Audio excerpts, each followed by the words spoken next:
Well, it sounds like they need to change tempo in their eyes. But I can tell you that Minnesotans have had quite enough of Mr. Bovino. Glad to see him go. And the fact is that this city is outraged, is upset. 50,000 plus marched in this freezing cold weather, 9 below, just a few days ago. The day before Mr. Preddy was shot down and killed, we marched 50,000 strong in the cold. So that wasn't some random protester shouting into a microphone.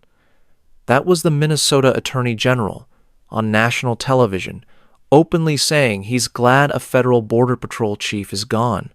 No sympathy. No careful wording. No pretending this is normal. When the top legal officer of a state sounds relieved to see a federal official pushed out, you know something didn't just go wrong. It completely collapsed. And the real question viewers should be asking is simple. How bad did it have to get for them to finally pull him? People are really, really upset, and I think Bovino leaving can only be a good development, and we'll hope for the best. But we're going to continue to press the claim of our state, and no matter who's there. Trump now touting a meeting between Mayor Fry and Homan, his border czar. And Homan is now taking the lead in Minnesota. Trump's controversial top Border Patrol official, Gregory Bovino, is expected to leave Minneapolis within the next 24 hours. And he's taking some of his 2,000 masked and armed border agents with him. CNN is learning administration officials are frustrated with Bovino, who you may remember went before cameras when Alex Preddy was shot. Just within 4 hours of that shooting, in fact, he said this. This looks like a situation where an individual wanted to do maximum damage and massacre law enforcement. It was clear that that was not true according to the video, which contradicts what Bovino claimed. And Bovino's claims caused massive problems for this administration. Preddy, of course, is a lawful gun owner with a permit to carry, according to Minnesota police, and he wasn't threatening them with it at the time. He was carrying a cell phone, according to the video. And Bovino is not the only one whose standing with Trump is quickly deteriorating because of his handling of this thus far. The White House distancing itself today from Kristi Noem, the Homeland Security Secretary's claims that Preddy committed an act of domestic terrorism. Secretary Noem said Alex Preddy committed an act of domestic terrorism. Stephen Miller labeled Preddy a domestic terrorist. Does the president agree with them? Look, as I've said, I have not heard the president characterize Mr. Preddy in that way. And that comes as Republicans are now openly questioning the administration's aggressive tactics and demanding answers. We certainly should not be labeling him as being a domestic terrorist who is going to execute cops. There's no evidence to support that. What I think the administration could do better is the tone with which they're describing this.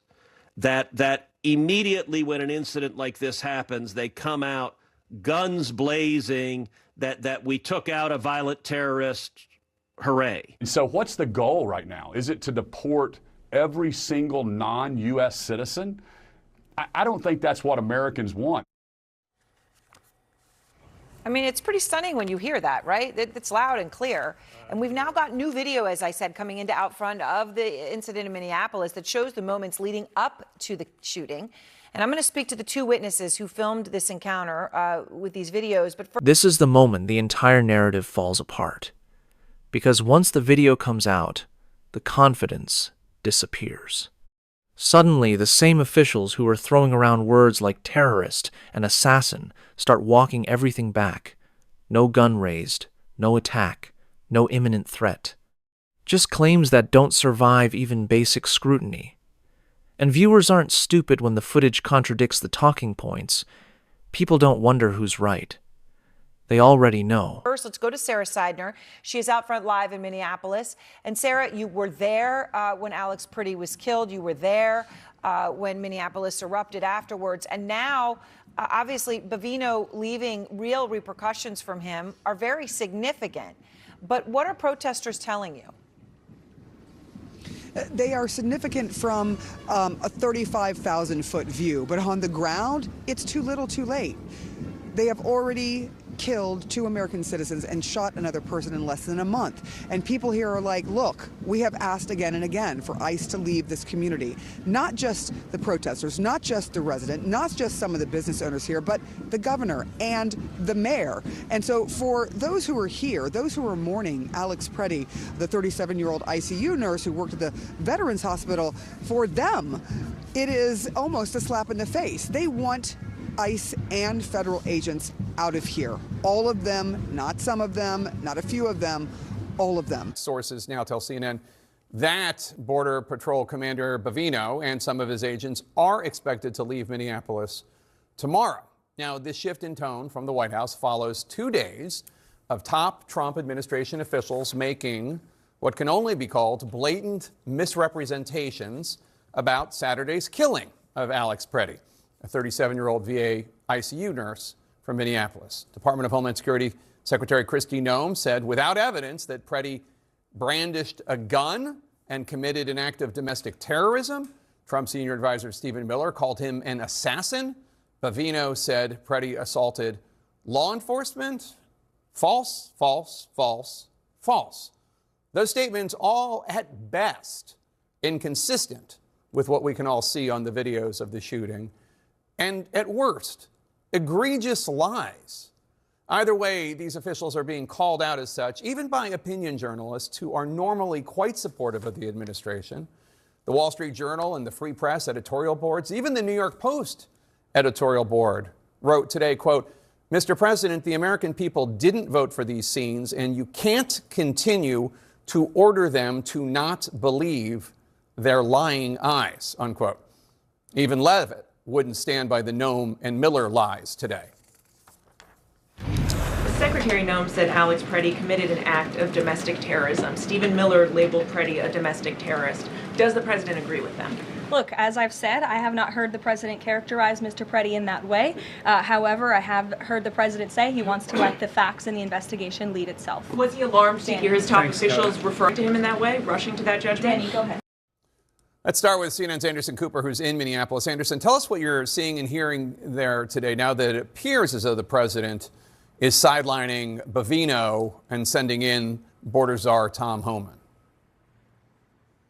Yeah, look, I certainly think there's a lot of people who have been out in the streets, a lot of people who have been out at the memorial for Alex Preddy, as we have seen over the last couple of days, who will certainly be relieved to hear about the reassignment or the demotion or whatever one wants to characterize it as of Greg Bovino.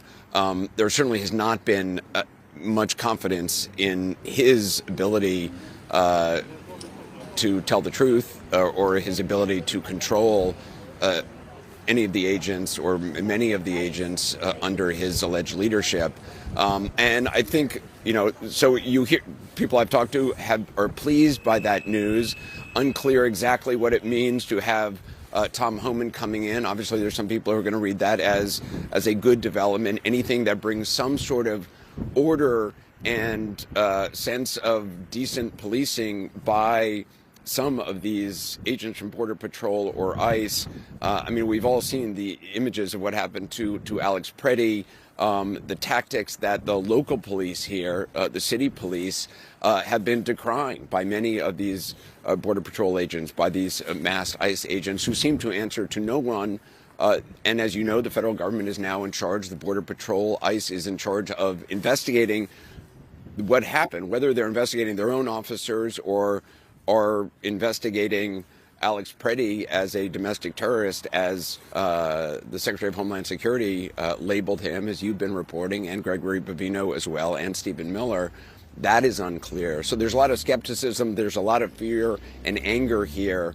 But certainly it does feel like something is changing, and how that actually reflects on the ground in terms of actual operations. Will people still be ripped out of their cars, have their seatbelts cut, be pushed on the ground, be maced, with chemical agents is unclear. So a lot remains to be seen. But it certainly has been a day of breaking developments and some sort of sense that... Let's be very clear about what actually happened here, because this wasn't a misunderstanding and it wasn't bad messaging.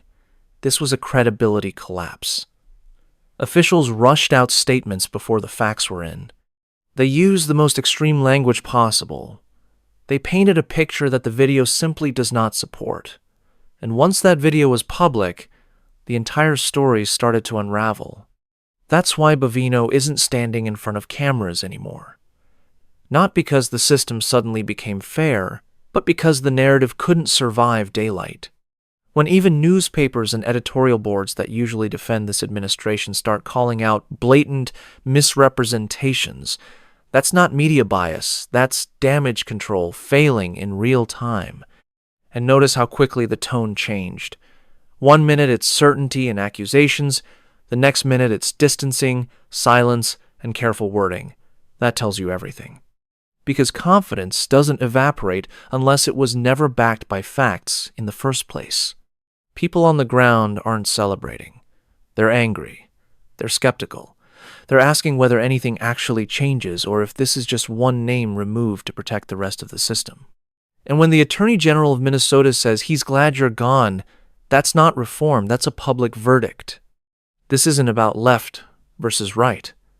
It's about power, accountability, and what happens when officials assume the public won't see the evidence for themselves.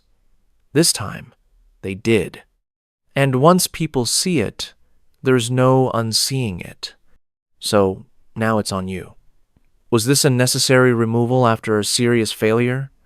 Or just a convenient sacrifice to stop the bleeding? Drop your thoughts in the comments, because this conversation is far from over.